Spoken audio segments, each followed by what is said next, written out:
So I wanted to talk to you a little bit about this smoke generator. All it is 4-inch cold rolled steel pipe, thin-walled steel pipe, and then this piece sticking out here is 3/4 inch black pipe. I put a hole about 1.5 inches from the top of it, about the size of the pipe, inside diameter of the pipe, about 3/4 inch, and then I welded the black pipe to it. So it just has an open chamber, and right now I got a board on top of it to close that off. Eventually I'll do a nice round turned cap that will seal the top off, because we don't want air drawing in from the top. We want it all to come in from the bottom up so that it keeps the embers going. So this part of it here is just a piece of 1/4 inch stainless steel tubing, piece of scrap that I had, and it's just bent into a 90 degree. So I'm going to pull this out and show you.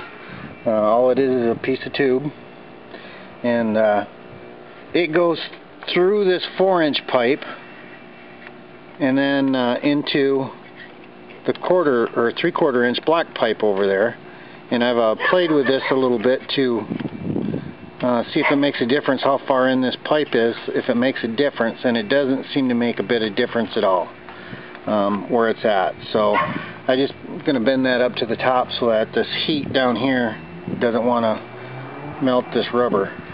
So anyways, this is that, like I said, that smoke generator is being run by this aquarium tank pump, which pumps air in through that 1/4 inch tubing into the 3/4 inch black pipe. And with that air being pushed in there, that probably gets to about here inside of that pipe.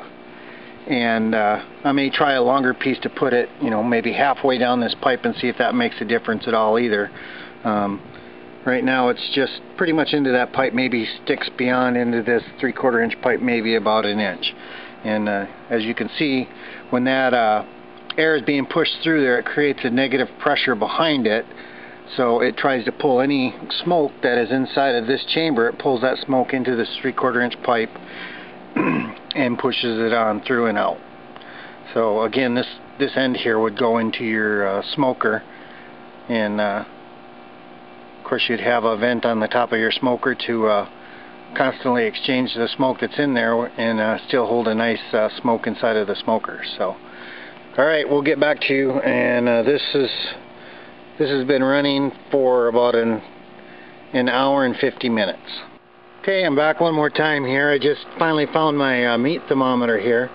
Stuck it into the end of the tube here just to see what the heat is coming out of the end of the pipe, and as you can see right now it's 108.8 degrees, so 109 degree temperature coming outside of that pipe. So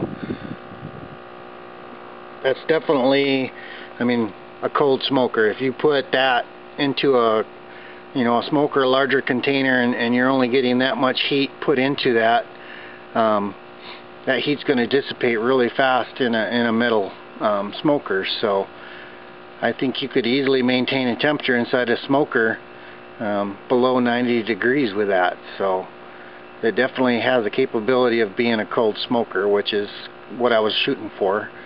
I want to be able to do cold smoke or a hot smoke. So this looks like it may do what I need it to do. It's just going to be a matter of how long the burn rate is for this. I would like to be able to set this thing up to be able to burn for at least 6 hours and generate smoke for 6 hours. And then I can also adjust it by how much material I put in there. If I want to smoke for 3 hours, I know about 12 inches in that tubing will get me about 3 hours of smoke is what I'm looking at here. This has been running for 2 hours now, and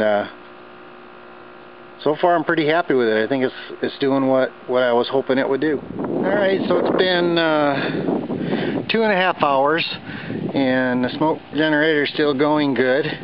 I had to go away and came back.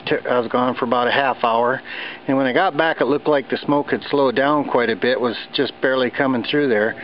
So I pulled the cloth away that I was using to block the air into it, and as you can see, It's definitely making a whole lot more smoke now than what it was. I put this temperature gauge down here towards the bottom and it's running at about 250. I'll move it up there to the top.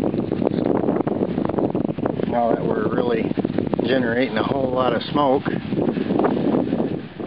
So this has been running for 3 hours and 5 minutes. It's still generating smoke. It has slowed down some now.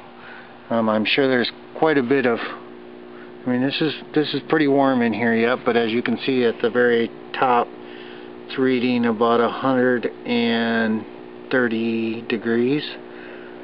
I'm sure this has got a lot of ash and stuff in it, so I'm going to go ahead and open the top up here and take a look inside.